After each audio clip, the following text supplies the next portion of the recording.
Hi, my name's Mark, one of the pastors at Trillium. In 1928, when my grandmother was 18 years old, her mother, my great-grandmother, died. And my grandmother was left with the task of raising her two younger brothers, 15 years old and 12 years old. It was quite a daunting task for a young woman of her age, only 18 years old. Yet she rose to the situation, and she got her brothers launched into life. And she had this toughness and grit that went through her whole life, from the beginning to the very end. She had this toughness, this grit about her that I totally admired. And when I look around today, I see a lot of young people her age or a little bit older who seem to lack this kind of grit, this toughness to endure. I see a lot of young people wilting under the pressure of modern living. And I'm thinking to myself, what's changed? I mean, certainly some of the pressures have changed, some of the situations have changed, but what's really changed fundamentally between my grandmother at 18 and 18-year-olds today? And I think one of the major changes has been the loss of faith.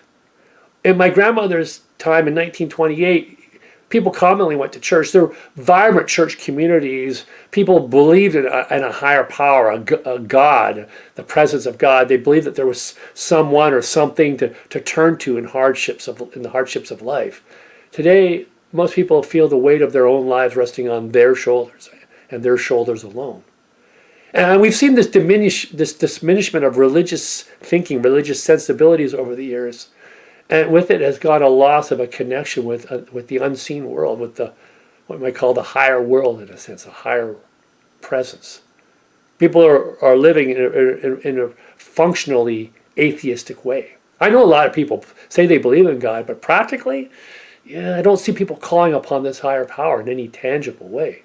No wonder under the weight, so many young people today are collapsing into profound anxiety and depression and addiction. I think it's really important for the church today to reclaim the counter-narrative and to powerfully proclaim it out into the world, which is that we're not only the product of random forces, random natural forces. We're not simply the product of exclusive natural random forces. That we are children of God, and that there is a creator, a mind, a spirit behind all things. And we need to take this message out into the world with a sense of conviction, because our children and grandchildren are wilting under the weight of an atheistic frame. The question is, how do we do that? Because we ourselves are the product of what they call the Enlightenment. We've been brought up with this rational way of seeing life. We ourselves have great difficulty trusting in this unseen presence that the Bible talks about. So it seems part of the challenge of ministering to our youth and children comes with a need for us to leave the shoreline of our own heritage, of our own upbringing, to begin to move out powerfully into a world of exploration of the unseen.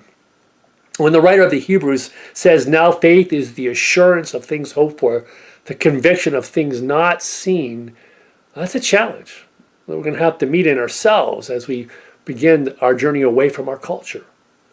In a sense, that's what faith is, the ability to live comfortably, to move comfortably within the reality and understanding of the unseen.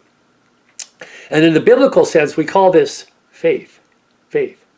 But faith is not just a passive experience in the Bible. It's a very active dimension of life. It's essentially giving God permission to move within our lives, to allow the unseen to come in and through us, to let that higher intelligence work through our lives. It's getting on the path of love with our Creator without knowing where that path is going to end ultimately. In a tangible sense, it's like the song, put your hand in the hand of the man who stilled the waters and see where it takes your life. Can you do that? Can you do that? Can I do that? Can we place our hand in the hand of the one whose hand we cannot see in the moment, and trust in the guidance of the hand of the one we cannot see, who leads us to where ultimately we need to go? That's a tough journey for any of us, especially in this age. But I promise you this, that the destiny of our children and grandchildren and great-grandchildren rest on our ability to meet this moment. So let's learn how to open our hearts and our minds, our hands, our very life to the power and presence of the unseen God, and allow this connection with the unseen God to change everything.